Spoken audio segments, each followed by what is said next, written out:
Hello everyone, this is Alpac here. Welcome back to Alpac Sports. And I am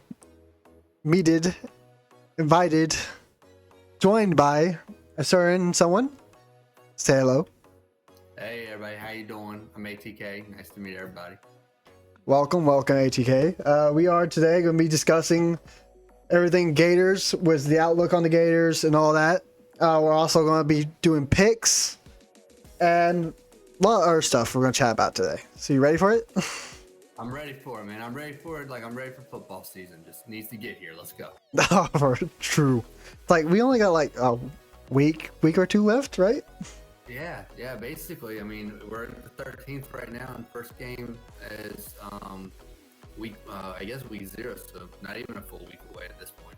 That is true. We're getting there. Oh yeah. So let's go ahead and go over the Gator overview where we'll talk about our Florida Gators and stuff.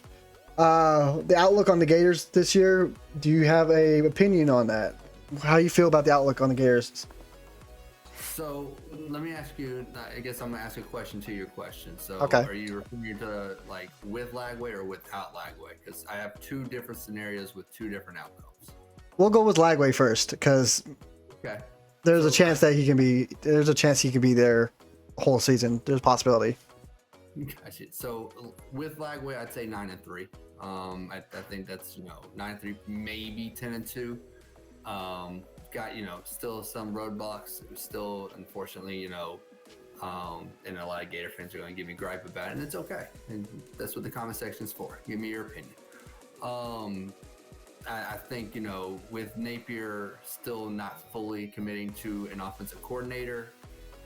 Hasn't shown it in the past. I think we're still going to have a few blunders essentially, and that's where we're going to get that 9-3 record from. I think I know we're going to do the schedule, so I'm not going to give any spoilers right now. And that's with a healthy Lagway. We're not one quarterback away from winning a natty. I don't think last year we would have won a natty with Lagway. Have a lot of good talent on the team. A lot of speedsters, a great running back room that literally pick a guy and it's gonna work. Yeah. So hopefully with our depth, we should do really good. But I'm not gonna be expecting a parade at the end of the year off that. Yeah. All right. That's with Lagway, right? So That's with Lagway.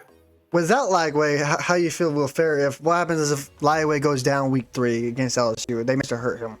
He's out for the season. 4-8, 4-8, and Napier would be fired by probably the first week of October. If Lagway gets hurt, I have again Harrison Bailey. I see he's slinging the ball against air. So I'm seeing a couple of highlights from spring game and everything. Wasn't there in Gainesville at the time, unfortunately. So, and of course, everybody stopped televising their spring games for, I guess everything's now, U.S. missile codes. So honestly, we'll see. It's nice to see him play against air, but until you see him game time, you don't really know. Again, just want to make it clear. I want the 9-3, the 10-2. I mean, the 15-0, and we win. The Piston Cup and everything. I get it. Anybody that's a Cards fan, you get that reference. So no, that's my quick outlook. I mean, what's your outlook? Like, what are you seeing? With Lagway, which I truly believe we might have him for a full season, depending on how they go about it and how injuries do tend to pop up. Especially after the fall camp, we have been dealing with that a lot. With Lagway, 10-2, 11-1 ceiling. Personally, I guess the only game that truly scares me is A&M. And without, I don't mean to interrupt you, but of all the games, that's the one that scares you. Yes, it is. A&M is the only one that scares me. Texas is not one where I have my opinion on that one. I'll go in depth with that when we get to our picks for week 1. But out of all of them, yeah, Texas is the only one that scares me. Oh, I would say a second ago you said Texas A&M. So I mean Texas A&M. My bad. Texas A&M scares you. Okay. I was like, all right, hold on. So that's 2 people. All right. Perfect. No, I can see. I mean, I can see 10-2. But is that? I mean, in your opinion, and you got to be real with yourself. Is that with the? Is that still with an unhealthy Lagway, or is that or is that only if Lagway's healthy? That's with Lagway healthy. If Lagway's hurt, if he doesn't play those games, more specifically, if he doesn't play those games, I can see a more 7-5, 6-6 record. Okay, perfect. I mean, I agree with that. I mean, that but, makes sense. I'm still on the lower scale, but at least you have that sense of reality. Let me ask you this, and again, it's your show, so don't want to sit there and upset the entire audience. But I mean, do you feel like Florida's one quarterback away from a national championship? Yeah. If Lagway could turn out the way he's supposed to, and we don't make it, if we don't make it this year, which I expect us to be playoff bound this year, but not make it to the championship, I think there's a good chance that between 2026 and 2027 season, there's a good chance we could see a national championship run. Okay. That's fair, and I respect that. I do. I just, I'm looking at it from, I guess, more of a history type thing. Like I've already seen him get hurt. I've already seen the issues, and with the with that whole situation, it's like, can he stay healthy? I mean, it's like he's walking around in bubble wrap down in Gainesville now. Yeah, and that also doesn't worry me much, because I also did make the point where is he going to be playing? Because he was injured last year and he still played for a good amount of those games injured, and still won them, especially against some ranked teams like LSU and Ole Miss. And that's fair. And again, I think the end of the season we turned it around. I mean, I think we truly sat there and brought together a perfect ending to a season that started off with, hey, are we firing this coach, or what so true. So I mean, again, I'm all for it. I mean, I want to make sure everybody understands that. I'm just also taking the more realistic approach of, hey, we're over here putting a lot of eggs in this basket for a kid who threw just as many interceptions as he did touchdowns against the Power 4. I mean, we can't ignore that stat. I mean, that's still not that great, and that's what I'm saying. If we hand the ball to Ball or Jackson or even Webb, I mean, and just on rotation, I mean, that's great. But what happens when you start playing the Georgias, the Texases, the LSUs, who have a good run defense? Now you have to spread the ball out. Yeah. So that's my 2 cents on it. Okay. And that's pretty much what I think as well. Like, I know some people out there are saying that if Lagway goes down, there's still a chance for us to win some of these games that are big, but it could be a lot more of a more street fight, like closer games, like it's etching it out type games.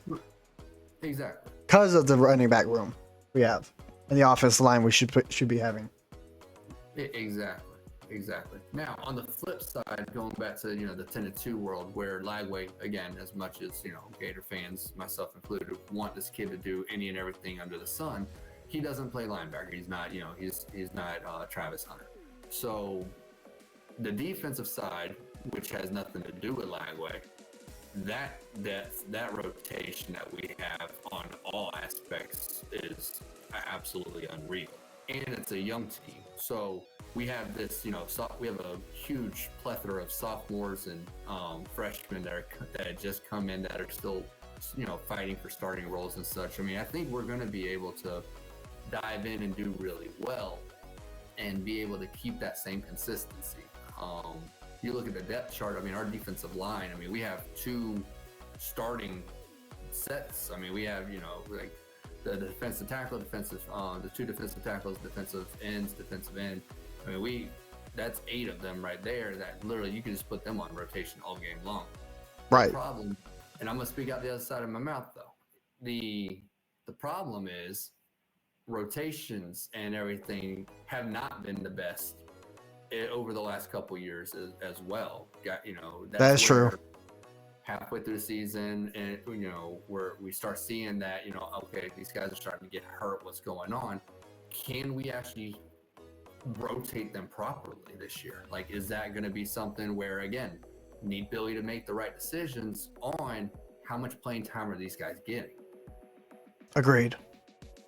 Yeah, I see your point in that. Last year they did something was the QB room was rotations, and it ended up costing us a game. Mm-hmm. Specifically, what game was that? I know it was an important game. I can't remember what. Huh? Was it a Tennessee game? I think it was Tennessee. Yeah, they're trying to use Lagway and Mertz and flip them around, and eventually it ended up getting Mertz hurt. Because you can't build a routine. And the same thing for defensive. Again, a good buddy of mine sits there, he played linebacker in university. And he sat there and he used to say all the time, hey, give me 5 plays. Like, just, the best rotation was always 5 plays in his mind. Again, everybody has their opinion on it. You get 5 good plays, truthfully, you get 3 good plays, you're off the field. But if you're sitting there and they're picking traction up, hey, give me 5 on that 5th one. I want out. I need a breather. But because what happens is sometimes offenses run similar sets, and you can, kind of pick up on, hey, what are they about to do? And if you take somebody out every 2 or 3 plays, well, they haven't really gained anything from that. They haven't gained, any sense of momentum, any sense of gamemanship, essentially. So again, I think the rotation does need to be a little bit better, like on the defensive side. The offensive side, Lagway needs to be the quarterback. Agreed. That's the first time we need to see Harrison Bailey. And again, to be frank, Spaghetti Noodle needs to stay on the sidelines. That's true. I heard, but also, so far we've been hearing there's been a lot of good things about the QB room past Lagway. Like, there's a drop off, of course, through talent wise, but there's a lot of things we've been hearing, like, great news. Like, they're making strides. Absolutely. And I agree with that. I do. I think they're all doing good, but again, that's what you want in an elite quarterback. Again, Lagway is a 5-star quarterback. He is. And we got another one possibly on the way.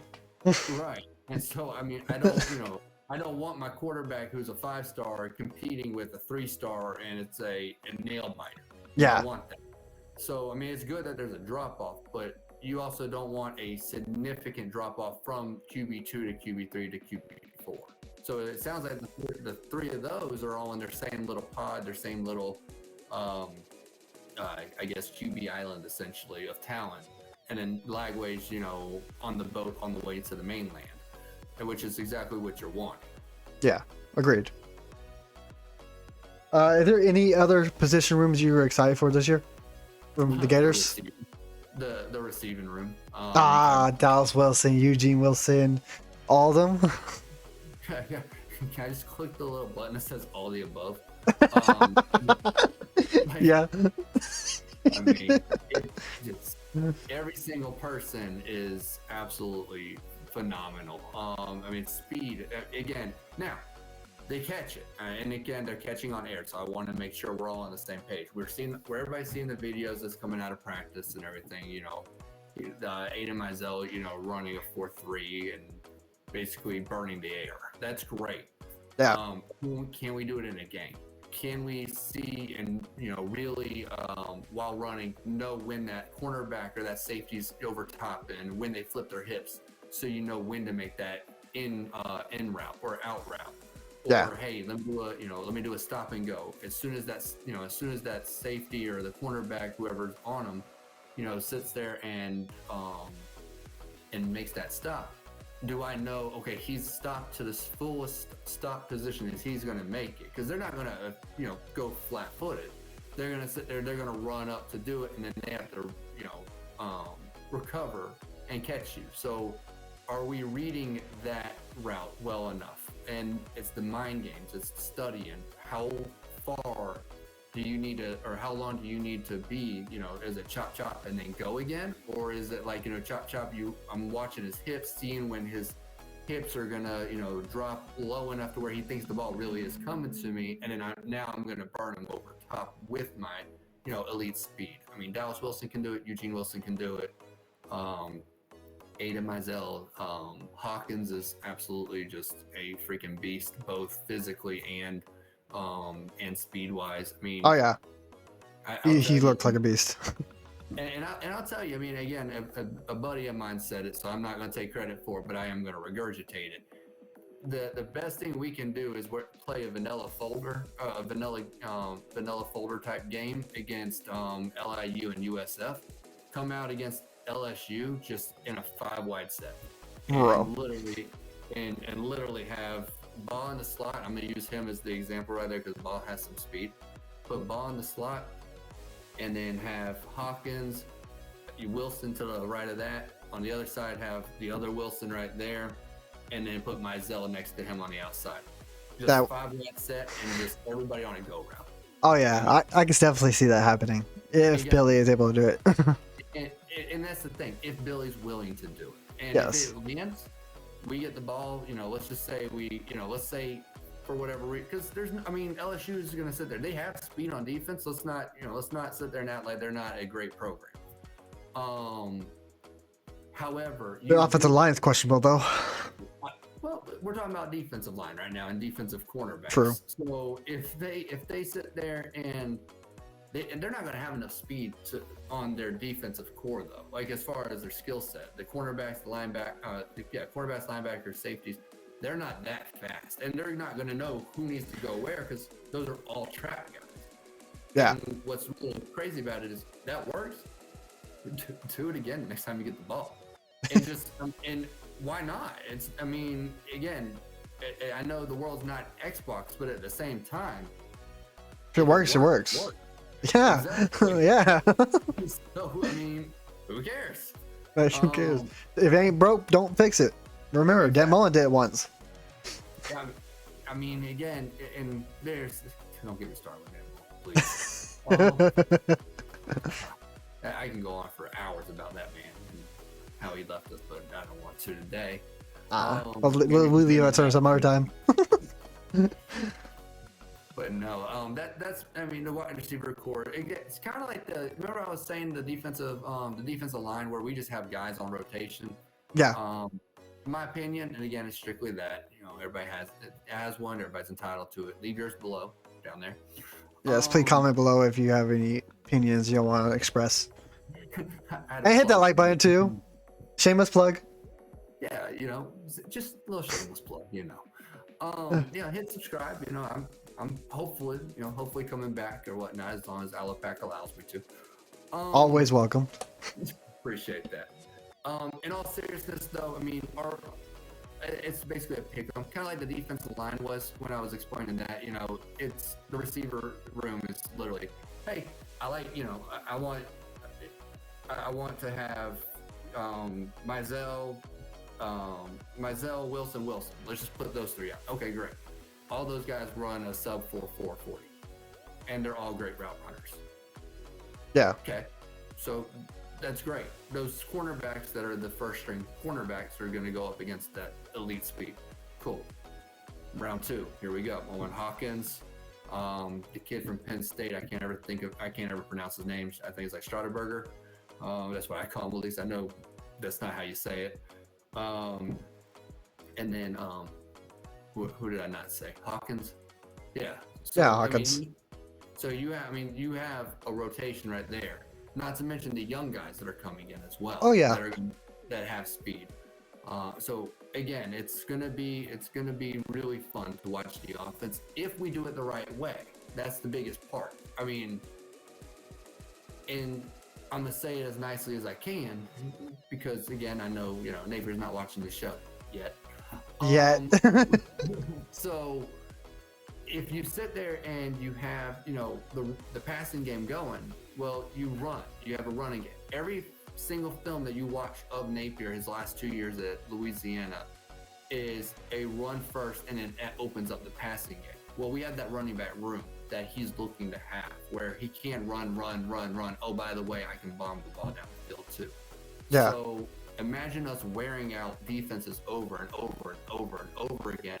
And then like mid-second quarter, it's just, hey, I'm now going to just throw it over your head because you're dog tired. And well, my horses have been just, resting on the sidelines. Pretty much. Yeah, I can see a scenario like that where we are just constantly hitting that D line so much that it so wears them down so badly that they're forced to actually move all their players up further and let the back end of the field wide open. So when we do go for that deep shot, it just hits right on the money, and we get that long 80-yard, 70-yard touchdown that we all grown to love during Spurrier days. Exactly. And again, it's going to go back to, again, bringing it back to the beginning. 19 and 19. Yeah. 19 interceptions, 19 touchdowns. Where, are we, when we have that opportunity, are we going to force it to, hey, in my head, like, this is our one deep shot? Or is Lagway going to be mature enough, this season of, hey, this is going to be a tuck and run, or I'm going to sit there and I'm going to, throw it to my 5-yard hitch guy because that's a guaranteed 5 yards, and let's just kind of, regroup and we'll try it again later. Yeah. Those are the maturity type moments that I'm looking to see in Lagway this year. Same. Will he take the check down, or is he going to jump up in the air and throw the ball like he did last year when we were playing at home against, I think it was Kentucky. Yeah. So that's kind of those growth pains. Again, that's what happens when unfortunately you have a freshman get thrown into the fire. Which we gotta admit, he did really well being a freshman. That's what I was about to say is, was it really that bad? No. At hindsight, when you see the full picture of a season, however, is that good enough? I'm not going to celebrate 7 wins. And I know everybody says 8 wins, because of the bowl game. I still call it 7 wins. If we would have lost that bowl game, there's not a single person in here that would have been like, we went 7-6. No, we went 7-5. Yeah. So, because as easy as it is to say 8-5, great bowl games. I mean, I don't want to be a jerk about it. Those don't count. Unless the bowl game is the playoffs, and at that point, that's a playoff game. So, yeah, this is my 2 cents on it. Agreed. All right. Well, that ends our discussion with Gators. We are going to move on to the picks. We do have. Huh? You made me stop on a somber note. I appreciate it. Go Gators. Good enough. Goodbye. Goodbye. All right, do the pick'ems, I guess. All right, here we go. We do got picks today, though, for this week 1 matchup coming up in like 2 weeks, right? 2 weeks. Yeah. So I think next week is week 0. Week zero is my favorite time of the year. You sit there and you get kind of the schools who are not the TV, the TV shows the TV slots. Yeah. On a normal Saturday, like in week 7, where it's conference versus conference. So it is kind of cool to be able to see, some of the schools like St. Houston getting on TV and UAB getting on TV. Like those are kind of cool to be able to see. I'm just ready to see football. I mean, my wife was, sitting there walking by me the other day in the living room, and I'm sitting there literally watching high school football, and she's like, "Why are you watching that?" And I'm like, "It's a spring practice for a high school team." She's like, "Why?" I was like, "I need to see people hitting each other. I have to do it, otherwise I'm gonna lose my mind." That's how I usually am. Like when the college football ends, I'm pretty much going to hiatus mode. Like I don't want to see anything. I'll keep a lock and an eye on recruiting, but when it comes to actual football, I won't see anything or pay attention to anything until like spring practice or fall practice. So that's kind of, for me, I'm very big on the, and again, if we're going to do, if you're having me come back or whatnot, this needs to be a year-round thing. Yeah. But anyway, but no, I mean, I'm similar. Like, so, hockey season's big to me. I'm a Lightning fan. So like October is technically the beginning of hockey season. When the Gators play their last game and we decide whether, hey, are we going to a bowl game? Or are we, firing our coach? Are we going to the playoffs? See, I'll put that in the middle. where's the season really gonna go? Nobody knows until it happens. Everybody's gonna hate me down there. Nobody expects us to have our coach this year, and guess what? It happened. So but during the off season, I watch hockey, and then I come back at about the same time. Springtime comes around, and you start getting those whispers and stuff, and it's like, okay, like I'm ready to sit there and lock back in. Let's get some pads popping. But let's go to the pick'ems. I didn't mean to sit there and ramble on. It's my fault. You're all good. It's all good. Anything with Gators is always interesting to hear. All right, we have 7 games for week 1. Starting off with the big one of that weekend, Ohio State versus Texas. Number 1 Ohio State versus number 3 Texas. I got you. So are we keeping track? Are we keeping track of who's picking who, or like what are we doing with this? Are we gonna follow up on Monday or something like the Monday after the game? Yeah, we'll follow up with like the Monday after the game. Okay, perfect. So you're gonna sit there and you're gonna put me kind of with whoever I choose, right? Yeah, pretty much. Perfect. Okay, perfect. So, what's this one? I think Ohio State is favored by 2.5. Right? Okay. Yeah, that sounds about right. From ESPN. Yeah. So. I accidentally mixed up the fucking rankings a little bit on that one. It's all right. Nobody. You just told everybody watching, but okay. So Ohio State and Texas week 1. Give me Texas.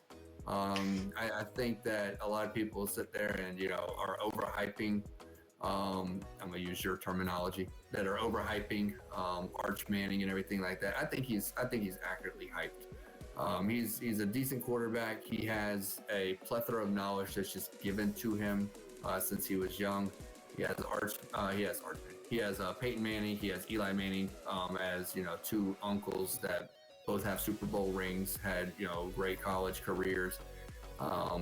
This guy from being an infant has been holding a football and has been watching film with 2 of the greatest. And let's not forget that his dad was a heck of an athlete as well at one point. Okay, I'll put you over to Texas. You don't agree, so why do you not agree? Like, what's your beef with Arch? Because that's got to be what it is. So, Arch hasn't proved anything. He hasn't proved anything in high school. He hasn't proved anything in college level yet. The only 2 games he played against was Texas, was the 2 lesser schools that you usually play as cupcakes on off conferences or non-conference games. At home was no true road test. On top of that, I can go back to high school where he didn't play any competition at all.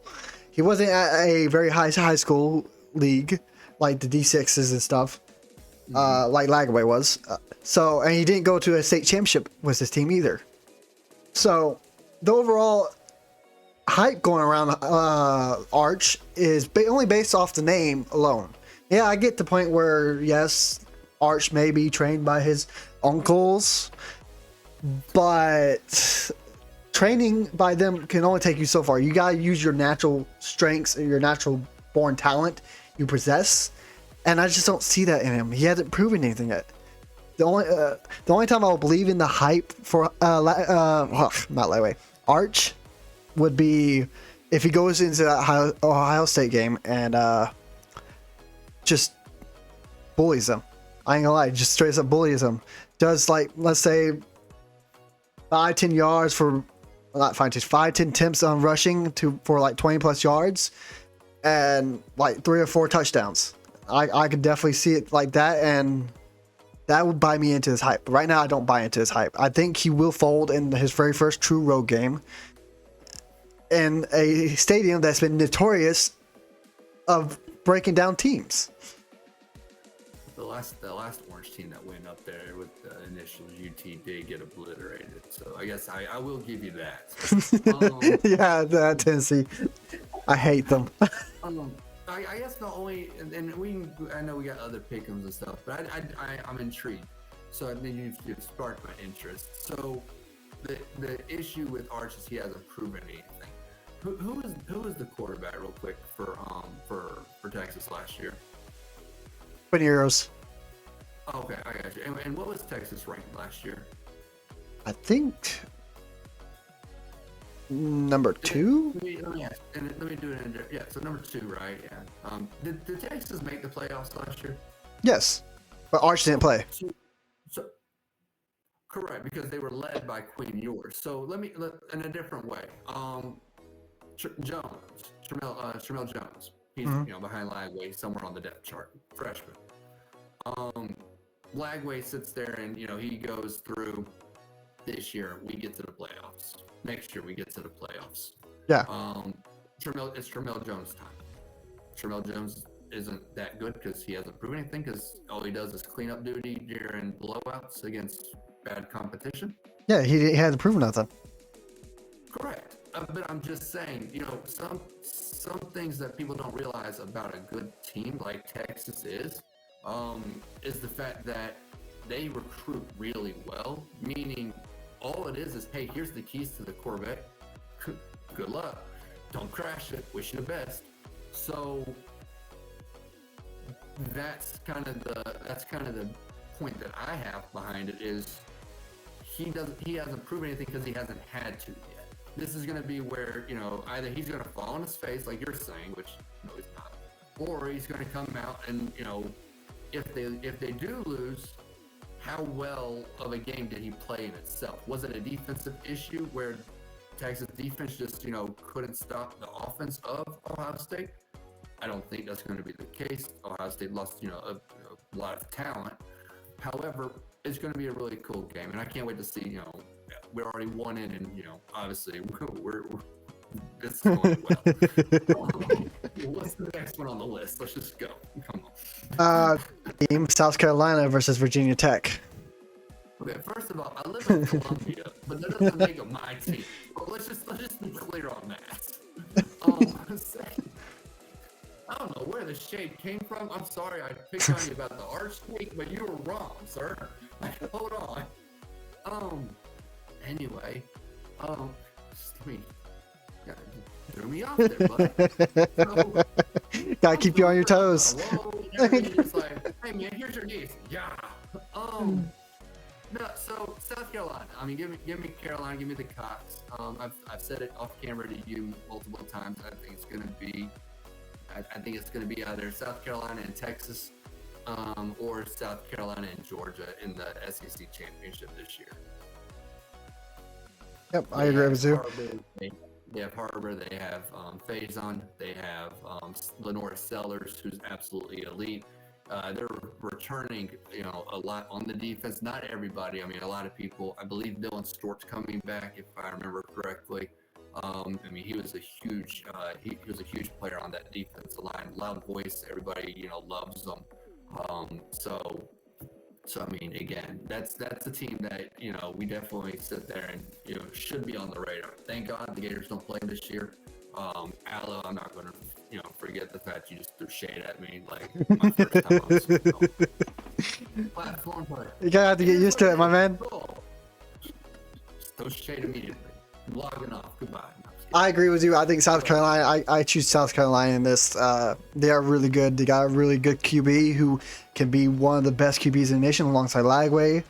And not Nussmeier. I don't think Nussmeier's going to be a good QB. I think he's a good QB. I don't think he'd be a great QB. We'll talk about that in just a minute.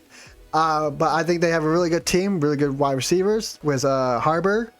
They also got a really good defense as well. They could run for the SEC this year, and they are one team that, other than Texas A&M, that I'm scared if we ever do make it to the SEC championship this year, that I'm afraid to face them. Out of all teams, they are the ones I don't want to face. So do you agree with the opinion that they will be in it? You think? Yeah, I do believe they'll be in the SEC championship. Okay, I got you. I just wanted to make sure it wasn't such a hot take. But then again, I mean, I'm also having the same person that just told me that, Archman, he's not good on that, and that's why I'm not good. I'm telling you, man, like, you might not want to ever sit there and go west of Alabama. Like, they might not like you up there. I want to make it clear now. These are his takes, not mine. My God. Clemson versus number 9 LSU. I'm gonna leave it to you. Who and why? So I'm gonna go with Clemson. And the reason why is Dabo is again here the last couple of years. People started to kind of sleep on his name and stuff like that. Keep in mind they are ranked number 4 right now, so and number 1 in the ACC as far as projections go. They have a great quarterback. They tend to have this knack for getting linebackers. I mean, no matter what the year is, that basically have at least 2 or 3 targetings a year. I mean, they're just hard nosed. I'm going to hit you in the mouth. You don't like it, then you better dodge it. And LSU's lost a lot on the offensive and defensive side of the ball.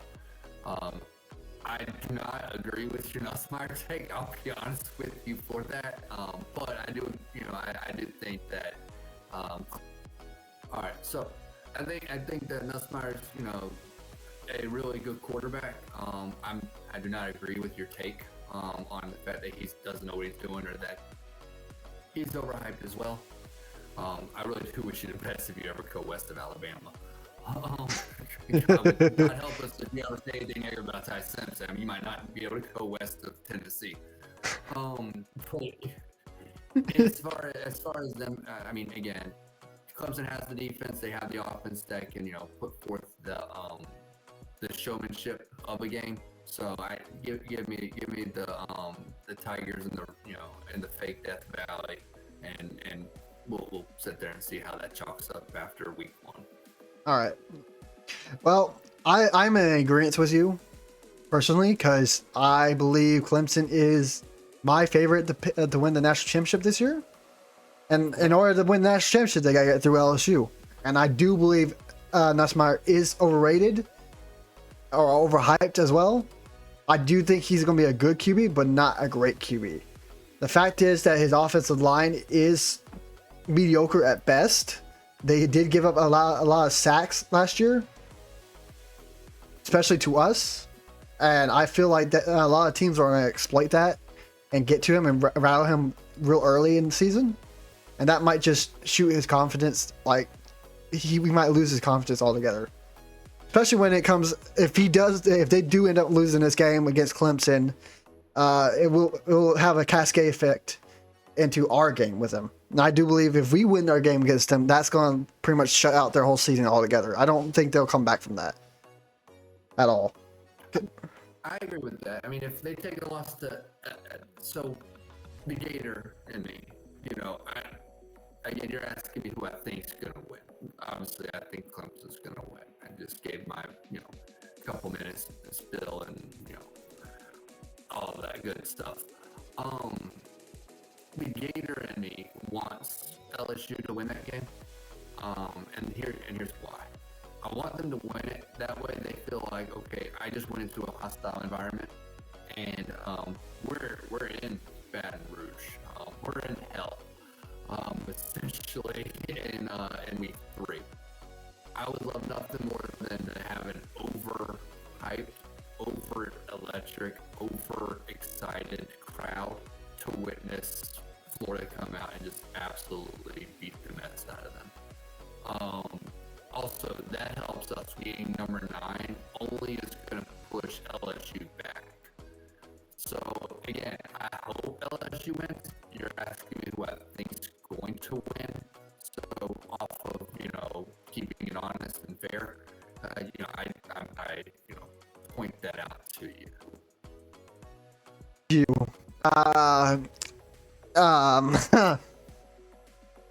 Been talking. They think they're gonna be Alabama. No, they're not.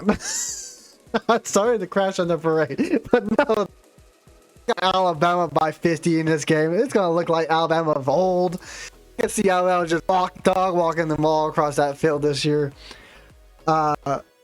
And I see a way that FSU never gonna pull that out, like ever.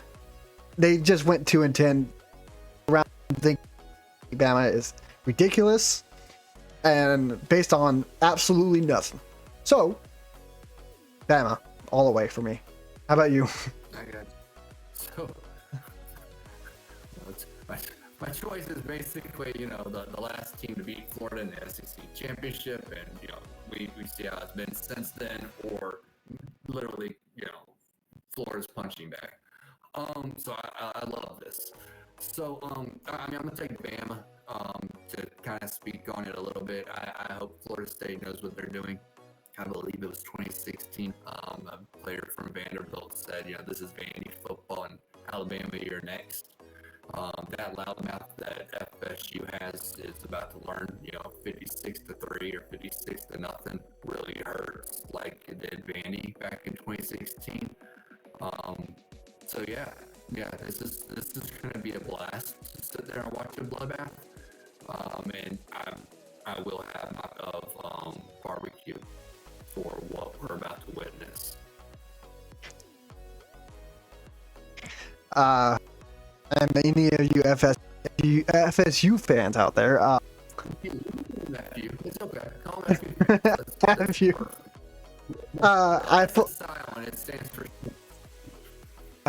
I fully expect y'all to come in my comments and talk shit. So, if y'all do win, very unlikely though. All right, third from last matchup, we have the worst fan base in college football right now: Miami Hurricanes versus Notre Dame, the Fighting Irish. Who you got first? So,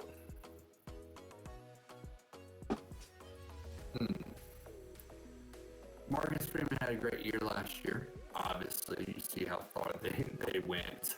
So, I mean, you can't sit there and negate the fact that he knows what he's doing. Mario Cristobal, time and time again, shows us that he does not know what he's doing, nor will he learn how to do that. He did the same thing at his old regime over and over again. He'd sit there and lose games that you scratch your head going, how did that happen? Last year, and yes, I was scratching my head.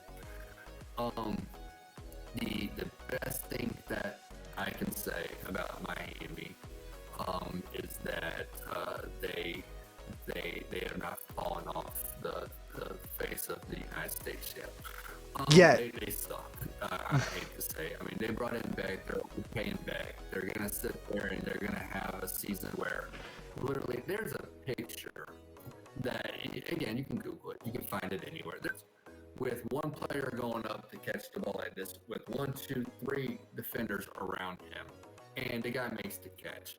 And they're hyping that up like, oh, look how great this was. Sir, hello, sir. You just watched your receiver catch the ball on your defense as if they were school-age children. That's not good. No, give me Notre Dame. Give me Notre Dame by 100. Yeah, I agree. Like, man, I don't see a way that Miami comes in here and wins. Like, no, wasn't it FSU? Wasn't it last year FSU went into that game with Notre Dame? It was Notre Dame, right? And lost. Week 1. They went Notre Dame. They lost to Georgia Tech. Was it week 1? They lost to Georgia Tech? Yeah, they went. Remember, they went overseas. Oh yeah, you're right. They went overseas. My bad. They had to go get a passport for that ass whooping. True, very true. But I can say a very similar scenario to what FSU had to deal with, is that their first week will be a loss, and I'm confident in that it's going to be a loss. I don't think Carson Beck is the only reason why Carson Beck was so successful as he was, even though a lot of his players did drop the ball, which I do believe it was Carson Beck's fault for that. I think he might have had too much throw power or something like that, because there's no way that all those great receivers did not catch those balls. But him, Georgia has great receivers. They do have really good receivers. They've always had really good receivers. But real quick, maybe 3 Georgia receivers. Exactly. No, they don't have elite receivers. They are running. Well, I agree with the fact he's not that great of a quarterback and he's getting overpaid. Absolutely. Georgia's not a receiving receiver room at all. They're not. It's not. They don't have. They don't have St. Charles anymore. They don't have.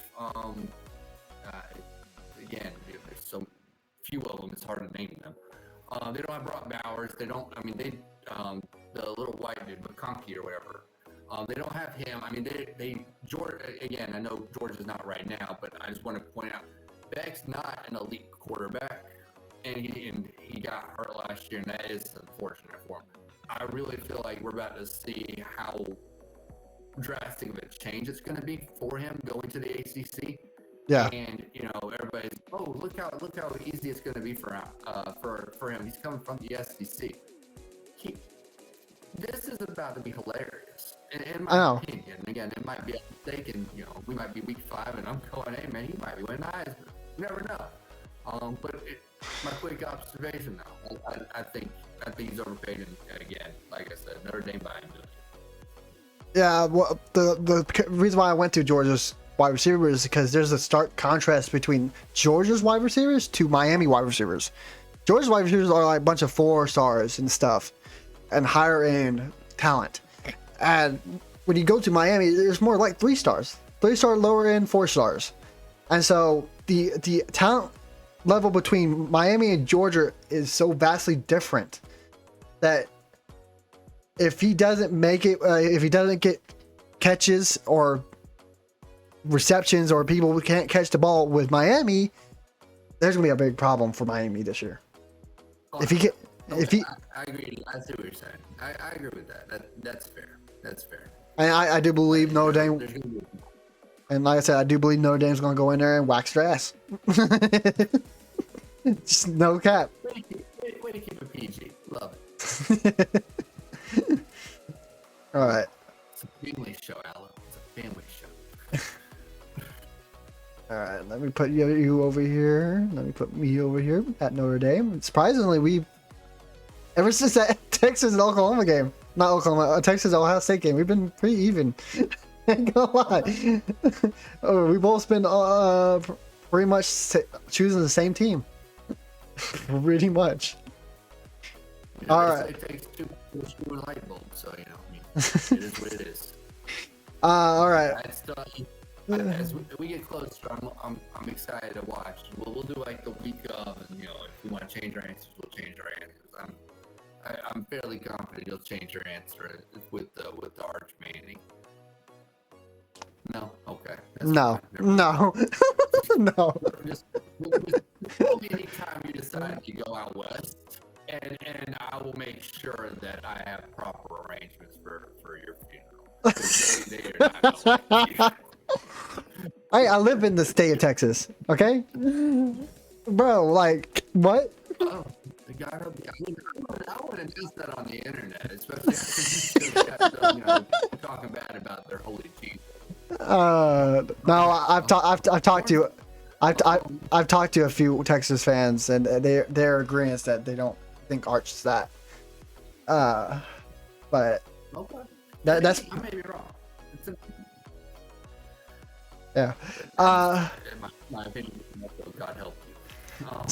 So now we're going to do Tennessee versus Syracuse.